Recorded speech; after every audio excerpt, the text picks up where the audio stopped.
everyone, today's video is going to be all on whipped sugar scrubs. I am going to go over a basic whipped sugar scrub recipe and give you lots of options of how you can change this, make it your own. There is many ways that you can make a whipped sugar scrub. This is going to be the base whipped sugar scrub using the whipped soap base that I have shown you in previous videos. My name is Darlene. I am the owner and creator of Body Haven Soaps, and the whole goal of this channel is to help other creators create. Alright, so in today's video, you guys, we are going to do that whipped sugar scrub. It is a very popular product in the wintertime especially. However, I mean, what's the purpose of a whipped sugar scrub? If you're going to create one, you need to know what are you creating it for use of. So a whipped sugar scrub is designed to exfoliate. Exfoliating is where we use some type of abrasive ingredient, which in this case we're using sugar. It's rubbed into the skin, and it's used to remove the sloughing or encourage the sloughing of the dead skin cells and let the new skin cells come through, therefore having a higher moisturization capability. We're also putting some moisturizing ingredients in here that's going to moisturize that skin as it's being sloughed off so that we have nice, healthy, glowing skin. That's the whole purpose of it. These are also a good product to use for shaving. If you use a whipped sugar scrub or some kind of exfoliant prior to shaving, it does slough off and open up the pores and stuff, so those dead skin cells that are in there don't have or less likely to form ingrown hairs, which is a problem. Those red razor bumps, those types of things, it really does help alleviate that, and it applies the moisture while it's exfoliating. So it's really good for that. And it just removes all those dry bits and allows moisture to happen. So that's the whole purpose of a sugar scrub, and that's why people like to use them. So now we have an understanding of what we're trying to create. We can go into actually creating the product. There's many options here. So the very first thing that we're going to start off with is going to make sure all of our surface is clean, right? We want to sanitize everything. All of my stuff has been wiped down with a water bleach solution. I have sprayed it with rubbing alcohol, and I allowed it to air dry to make sure it's all sanitary. We have our gloves on, all of those things that we need to do to make sure that this product stays safe. So in this bowl, okay, I actually have my whipped soap base. Now I do have a video previously that I showed you guys, and it is on my Patreon as well, for the whipped soap base, and that is what we're using. Now you can buy this from, I think just about any soap supplier would carry a whipped soap base. Most common one is the Stevens soap base, and they will sell that product. It's a lot more expensive. That's why I create my own. And if you've tried my recipe for the soap base, this works really well. So if you don't want to make it, absolutely, you could buy the soap base, and then this becomes a very simple procedure. However, when you are labeling your product, if you're meaning to sell this, you do have to list all the ingredients that are in that soap base. So with making my own, well, that helps me out quite a bit, because now I just label it with the ingredients of my soap base. And if you were to look at the store-bought soap base, there is quite a bit in it. Also, because I am adding things into the soap base, even though the soap base already has preservative in it, I am upping the percentage of volume of the full recipe by adding sugars and oils and different things like that. So I do have to add some more preservative to make sure that I have enough preservative to cover the full amount, right? The right percentage. So by making my own, I simply use the exact same preservative as what I have used in my soap base, and I only have to list one preservative. If I buy a soap base, I have to list whatever preservative they have and try and find and use the exact same preservative method that they did, or I have to list two preservatives. So, I mean, weigh your options. Whatever works for you, you can buy it, but if you are labeling this to sell, make sure that you are listing all of the ingredients on the bought soap base, and then all of the ingredients you have added to that. And the list will get large, but you must list all ingredients. This makes my life a little bit easier for labeling, and it's a little bit more straightforward for my customers when they go to read that ingredients label. So that is why money saving is why I made this soap base, and also efficiency and ease of labeling and stuff like that. Easy to use the exact same preservative in both creations. So this is the whip soap base. Now I have 905 grams of the whip soap base in here. Okay, so this is going to be the surfactant. Okay, so if you're confused at what's in this whip soap base, please go back and watch that first video and then come back to this one. But this will be the whipped soap base that has the surfactant in it, that has all of those, you know, ability to cause that sudsing and all of those kinds of things. It's got the ability to be stable once it's whipped. That is what this is, okay? So we will start with that. So the very first thing you want to do is you want to weigh this out, and we're going to put it on a stand mixer. You could do this with a hand mixer, you guys. It's very easy to whip. I just always use my stand mixer, but we are going to get our whipping all set up. And I'm simply going to turn this on, you guys, and I'm going to whip this till it's about double in volume. Now, the store-bought and stuff, because I have used that, it's a little bit more touchy because obviously their recipe is completely different than mine.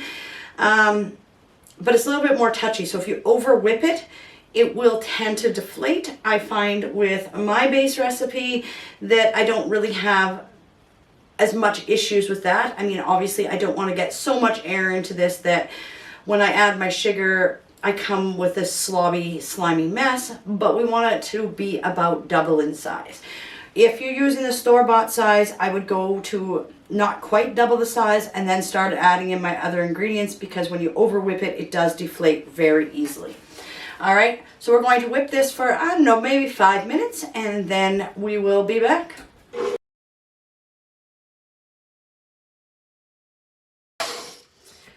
Okay, so you guys, can see how light and fluffy this has become. That is what we're looking for. I am going to scrape down the sides just to make sure that I don't have any chunks of that whipped soap base that doesn't actually come in contact with that. So I'm going to use my sanitized spatula here, and I'm just going to make sure that I've got that off the sides and off the bottom. And you can see how fluffy, it's almost like a meringue that we're creating here, but it's a surfactant. Okay, so now that we have this doubled in size, let me just move this camera a little bit more for you.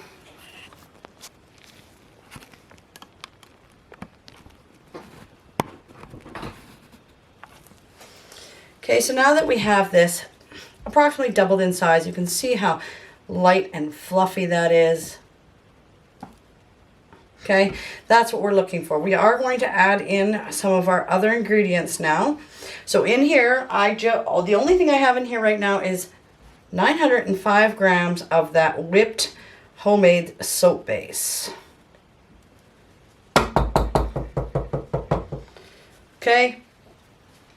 Next, we are going to add in, I'm going to use some hemp seed oil. Now, you can use any light carrier oil you want, but we are adding in oil to bring nutrients and to bring moisture to the skin. So as this sugar starts to slough off the dead skin or help release dead skin cells, we have the oil in there to start bringing that moisture to the skin and moisturizing the new skin that's coming through.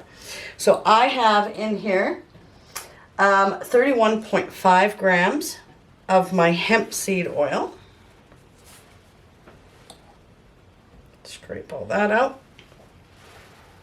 And I'm also going to put in some vegetable glycerin. Now, vegetable glycerin is a humectant and it helps draw moisture to the skin. So when they're in the shower using this body scrub and it's sloughing off the dead skin, it does help draw that moisture to the skin and hydrate the new skin underneath. So we are putting in 21 grams of the vegetable glycerin.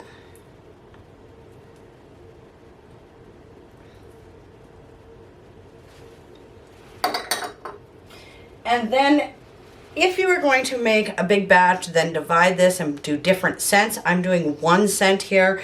I am actually using my botanical orchard and nectar fragrance from Windy Points. But you could use whatever fragrance you like. And we are doing it at a very low percentage. So the actual percentage of the fragrance oil that we're using is only going to be 0.6%. With something like this, it doesn't take a lot to fragrance this. So there's no sense putting in extra and having it overpowering and just wasting our fragrance oil. So we are only putting in the 0.6%, which is going to be 12.5 grams of our fragrance oil. And I guess it's really going to depend on the fragrance oil you're using. Now you could substitute essential oils and stuff, but make sure that if you're using a essential oil, that you have done your research on that essential oil, that you know the percentage limit that you're allowed to use for that essential oil. And also you have to watch with essential oils that you are using something. You need to make sure on your labeling that you have all of your warnings on there. There are certain essential oils that pregnant women shouldn't use, that shouldn't be used on certain children, age groups, those types of things. Those must be on all of your labels. And make sure that you've done your research on all of that. So that's some of the complications with using essential oils. But absolutely, I definitely do make some with essential oils, but you need to make sure that you have all of that information and you've provided that to your customers. Okay? And the last thing that we're going to put in here is going to be Dermal Plus. I'm using the exact same preservative that I made in the base, so that when I do my labeling, I only have to label 1 preservative. I don't have to label 2, or I don't have to try and match what my store-bought is. I know that I only have 1 type of preservative. At any time that you add more to this soap base, whether it be oils, sugars, anything that you're adding into this soap base, you need to up the percentage to meet that volume, so you have the exact right percentage of preservative for your product in the finished state. All right, so we are adding in Dermal Plus, and we are adding in 6.3 grams of the Dermal Plus to bring this up to protect this full recipe. And even if it's store-bought, you guys still need to add more preservative if you're adding anything to it. You are changing the recipe. So keep that in mind. All right, so we have our preservative, we have our lightweight oil, we have our vegetable glycerin, and we have our fragrance in here. Now I'm just going to mix this until this is well incorporated and it is thoroughly blended. Okay, now that that is all whipped in, so you guys can see how simple this recipe is. The biggest part is making that whipped soap base or buying that whipped soap base prior. All right, so now we have this all whipped in here. Now, if I was going to make multiple different colors, I could divide this up at this point, and I could make my different colors. I could add my sugar in, and then I could divide it up and make my multiple different colors. I'm just going to go with a peach color, but you could make 3 different colors to create whatever design that you're looking for. It's really that simple. What I'm going to do is add in my colorant now, because I'm only doing 1 color for this. I'm not doing multiple colors. And I'm just going to add in my coloring and get this whipped through here in the color I want before I add my sugar.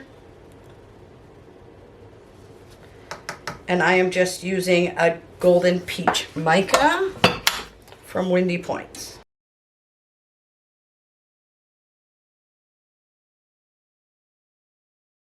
So just a tip, you guys can see how full this bowl is getting. If I was using a store-bought version of this, This would be at the max. It's going to start deflating at this point. So if you're using that store-bought whip soap base, make sure you're not getting it to this extent of a volume prior to adding that sugar. It does turn into this goopy stuff once it starts to deflate, and it's kind of slimy instead of whipped. So just a heads up on that. But you can see I have this at a very nice color. And I just color it to the color I'm looking for. So I don't really have a measurement for that, you guys, I'm sorry. And then we're going to add in our sugar. And I have 1,137 grams of sugar. I am just using a coarse white sugar. You could use a brown sugar, depending on what you're making, if you wanted to make a brown sugar coffee scrub, different things like that. And there's different coarseness of sugars that you could use absolutely in this, but the sugar is kind of your option to play with this and make it your own as well.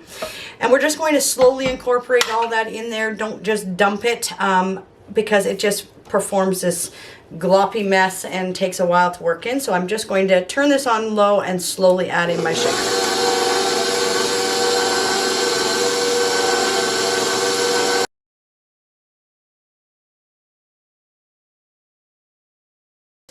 And that's pretty much it. If you want, just test it, see if you need to add more sugar in there.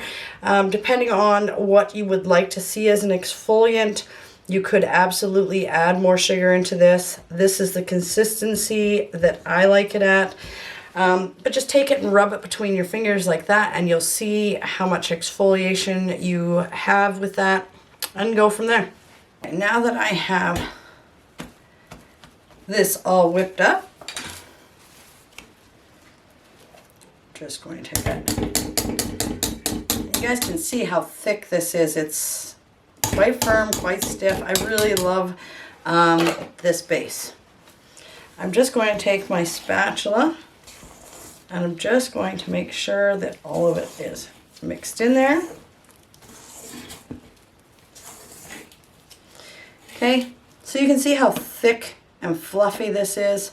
I really do like this base. That is why I shared that recipe with you. It really does hold its consistency well. And we will get this into our packaging now. So you can put this into a piping bag and pipe it in. I find, if you were going to, and these are all sterilized as well, guys, if I was going to pipe this in there, I would probably not use a star tip because there's too much air, and then you're really, for a big jar like this, there's a lot of empty space in there, so I choose not to do that for my customers' sakes with a smaller bag. But this way you can get around all of your edges.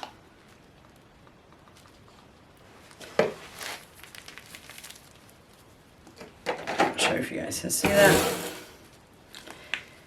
and you're just simply squeezing it in there to make sure that you've filled it all up.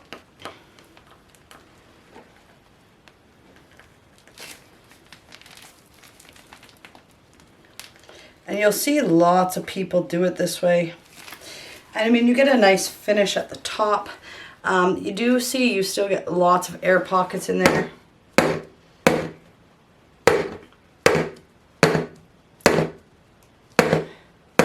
And it's really hard to get those air pockets out of there. Once they're in there, they're kind of in there.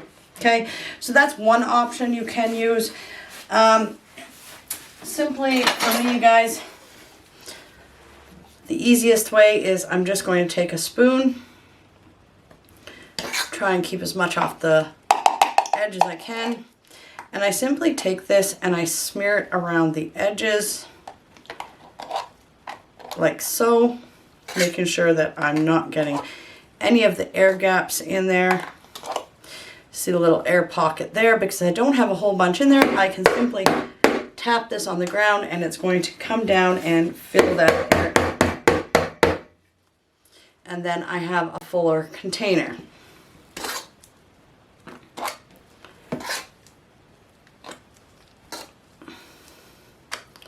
And and I just keep a little dome in the center. Tap it down. And I find this quite efficient, and I don't have to worry about the whole piping bag mess unless I was going for a specific pattern. This is absolutely how I would fill this, because I'm going to get the most product in there for my customers and make the best use of this jar, rather than piping and having all of the air pockets and everything else in there. So this is how I choose to do it. I find it very quick and efficient. Does the top look quite as fancy? Well, maybe not, but I think that it's efficient. And I put the sealed packs on top, the sensor seals and stuff, so there is, you know, not air in and out to try and keep this product preserved the best that I can. So I'm just going to go ahead and get all of these filled for you.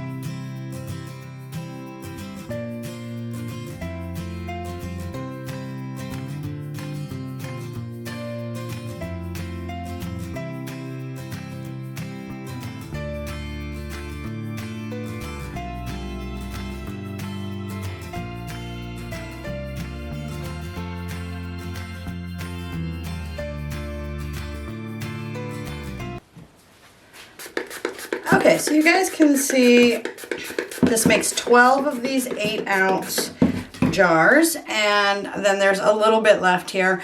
This I will use to do some smaller jars with. This will do I'll probably do another 4 of the 4-ounce. This is the 8-ounce containers, and then the little bit that I have left in here is going to go into my little foil sample pack. So I will pipe some into here, and then I will close it, label it, and seal this.